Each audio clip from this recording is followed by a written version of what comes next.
Hey guys, it's Rishi once again, and today we're back with a new topic, which is algebraic fractions. Now, an algebraic fraction is exactly what it sounds like. A fraction where you'll find terms involving algebra. And it's important to remember that the rules which you learned regarding fractions still apply to algebraic fractions. So make sure you are happy with the following topics before continuing, which would be your adding and subtracting fractions and your multiplying and dividing. If you're not confident, click the link on the screen now where you can watch our video there, and that covers all the basics around fractions before diving into algebraic fractions. So now, a quick introduction here is when adding or subtracting algebraic fractions, the first thing to do is to put them onto a common denominator by cross multiplying.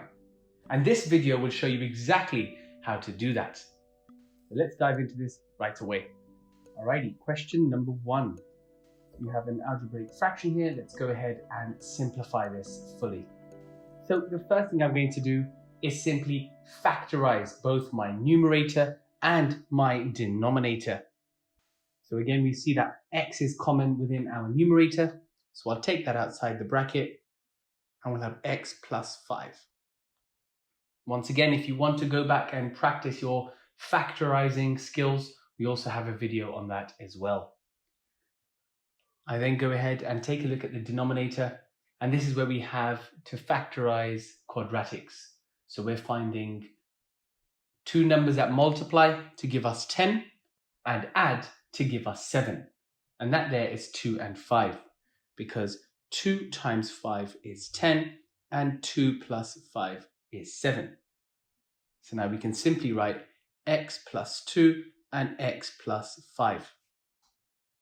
Now we've gone ahead and done that, we can simply go ahead and remove our duplicate fractions, which is x plus 5, and we can now write our answer as x over x plus 2, and that's 2 marks in the bag.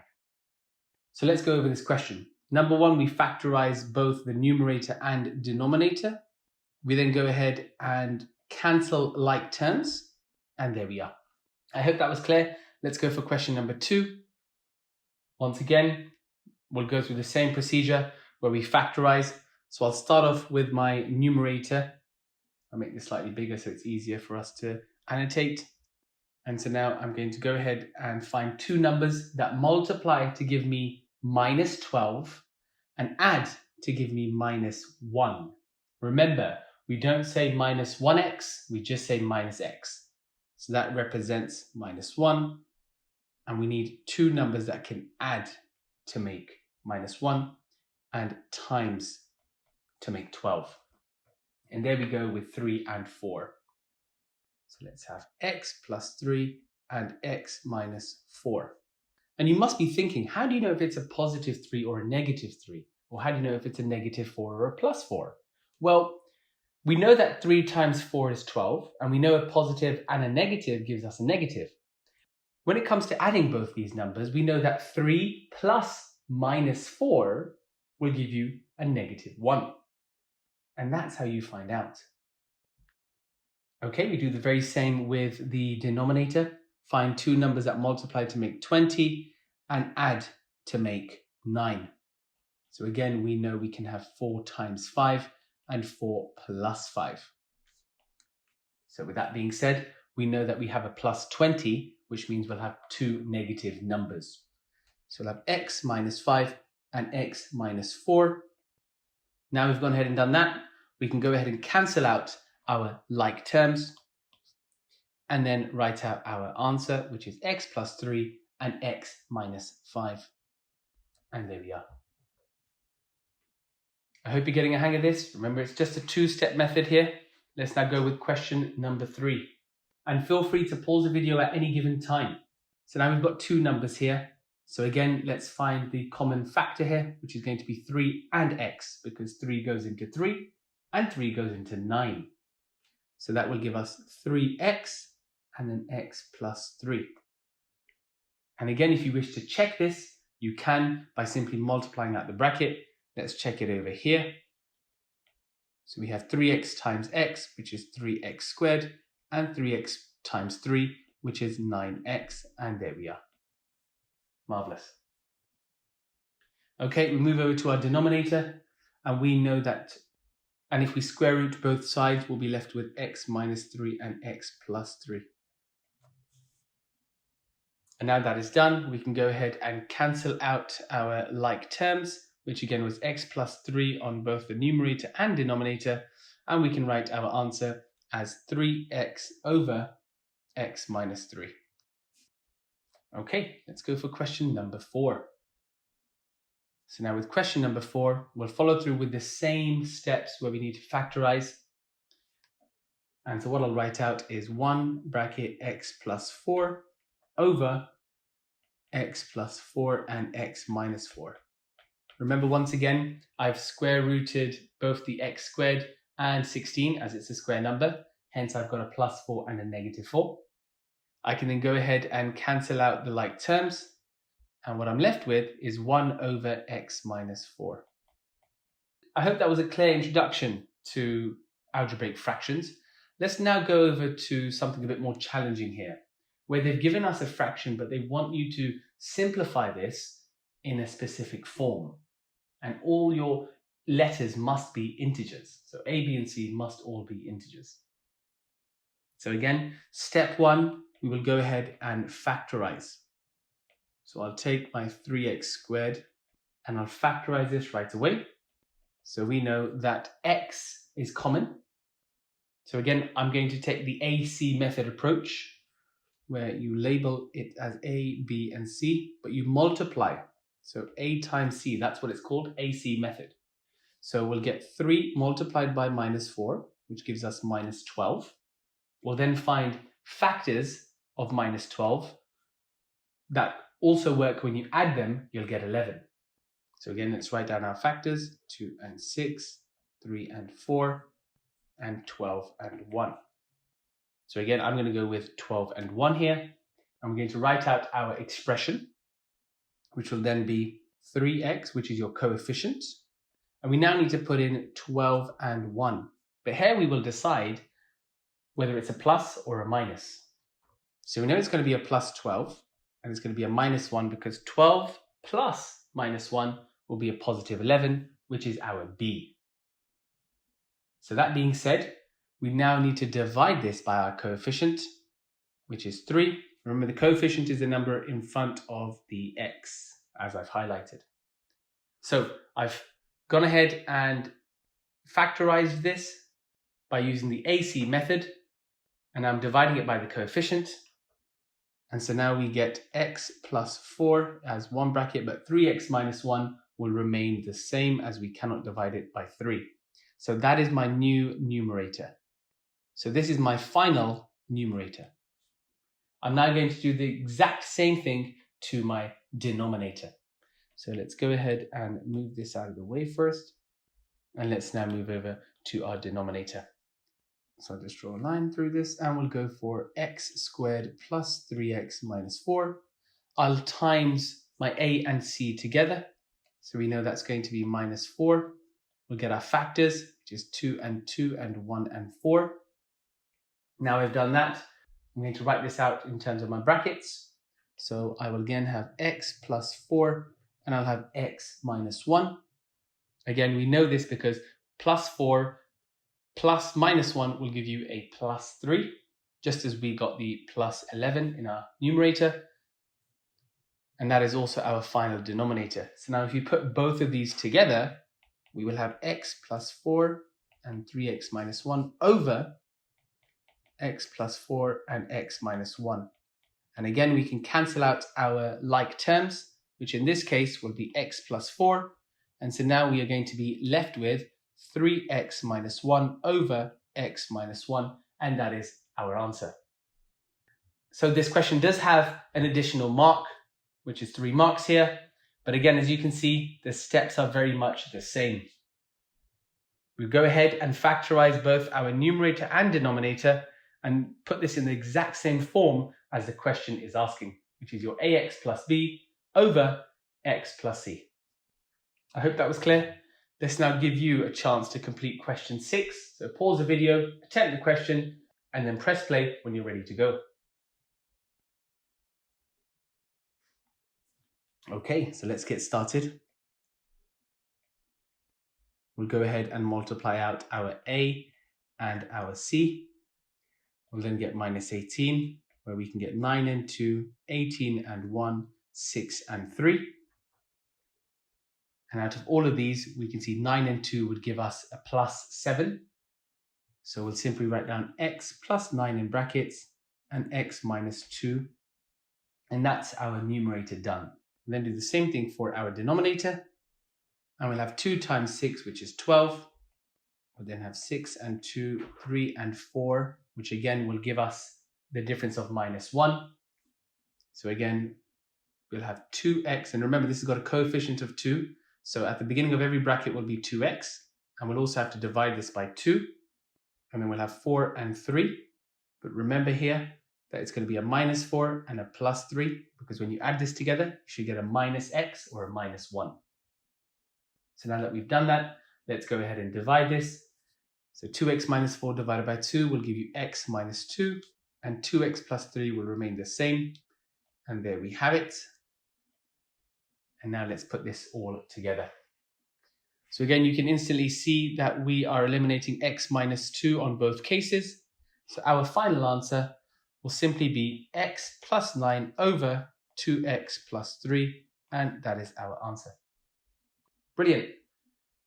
Okay, you guys have done really well coming this far. Let's move over to question 7 now. We need to simplify this entire expression.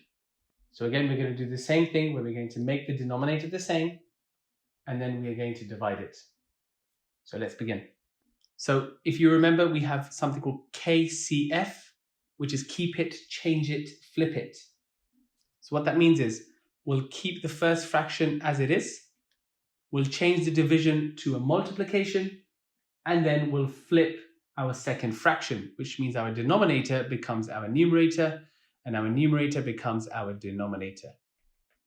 Again, if you're not familiar with this, feel free to watch our video on fractions, where you'll be able to get a better insight on this.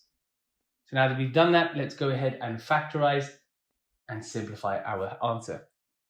So again, from the first 3x plus 6, we can get 3x plus 2 over x minus 4. Remember, this will become one fraction. And then we'll factorize x squared minus 4x as x minus 4. And then we'll keep our denominator as it is for now. We will then factorize this particular expression. And this is where we get 2x plus 5 in brackets and x plus 2. Once we've done that, we can simply go ahead and cancel out our like terms, which is x plus 2 on both cases and x minus 4 on both cases, which then leaves us with 3x over 2x plus 5. And there we are. And that again, if I highlight this, is 3x and 2x plus 5. So again, I hope that was clear. Let's go ahead and dive into question 8. Okay, pause the video here, attempt the question, and then press play when you're ready to go.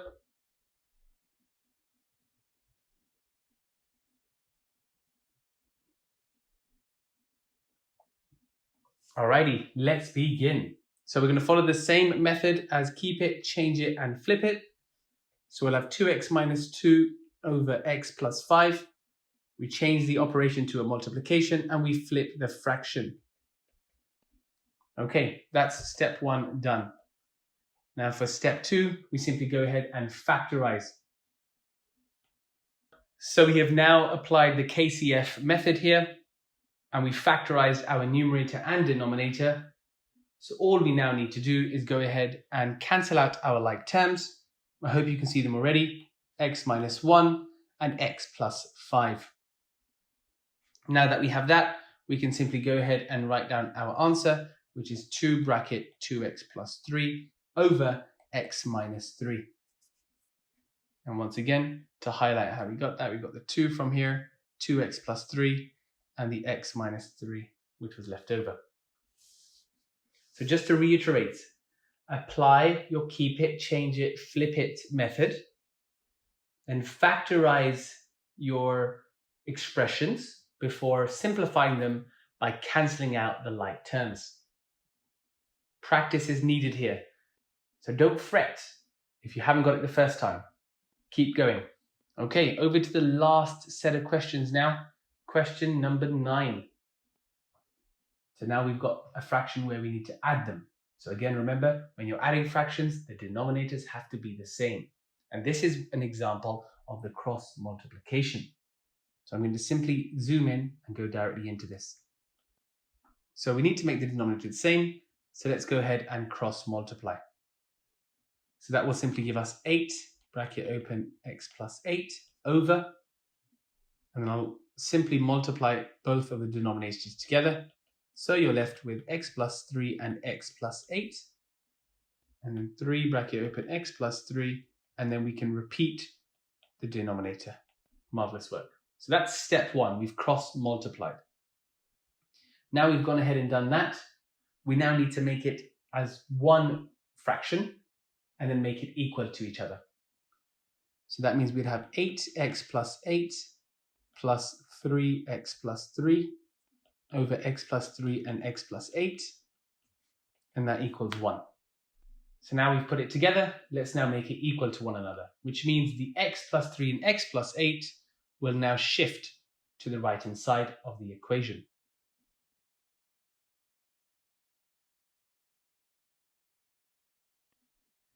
Okay, marvelous. Now we've done that, we can simply expand and simplify the equation. So let's go ahead and do that.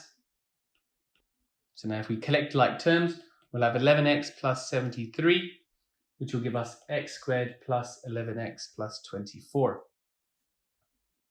Please don't forget, we now need to start moving our variables over to the other side to make sure that all the like terms are in one position. For instance, we can simply eliminate the 11x from both sides. So we're now left with 73, which equals x squared plus 24, before making it equal to 0. So we'll then have a minus 73. So that's 0 equals x squared minus 49. And that's because we have 24 minus 73. So now that is done, let's go ahead and solve this to get the value of x. So again, I will square root both the x and the 49, which will leave me with x plus 7 and x minus 7, which equals 0. So now we know that x must equal minus 7 or 7. And that there is our answer. So I hope that was clear. So let's go through these steps. Step number 1, where we simply make the denominator the same. Step number 2, we go ahead and make it equal to one another. Step number 3, we go ahead and expand and simplify. And then step number 4, we simply solve for x. Keep those 4 easy steps with you and you'll get 4 marks in the bag. Okay, and that brings us to the final question. Question number 10. So now they've given us a value which is equal to 2. So we're going to do the same steps, but we're now going to work with an answer here. So let's start off by cross-multiplying our fractions and making our denominator the same. So I put step 1 and step 2 together. So now I've done that, I'll make it equal to one another and then expand and simplify.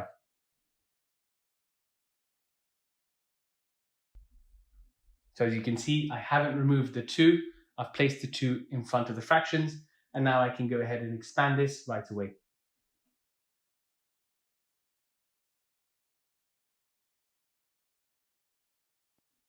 Again, I haven't chosen to times it by 2 as of yet, because I need to expand the 2 brackets.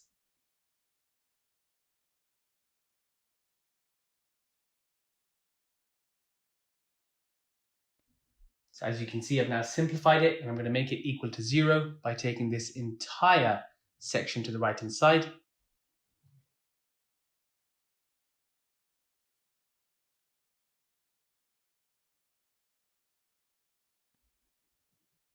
And I've also eliminated the minus 4 on both sides.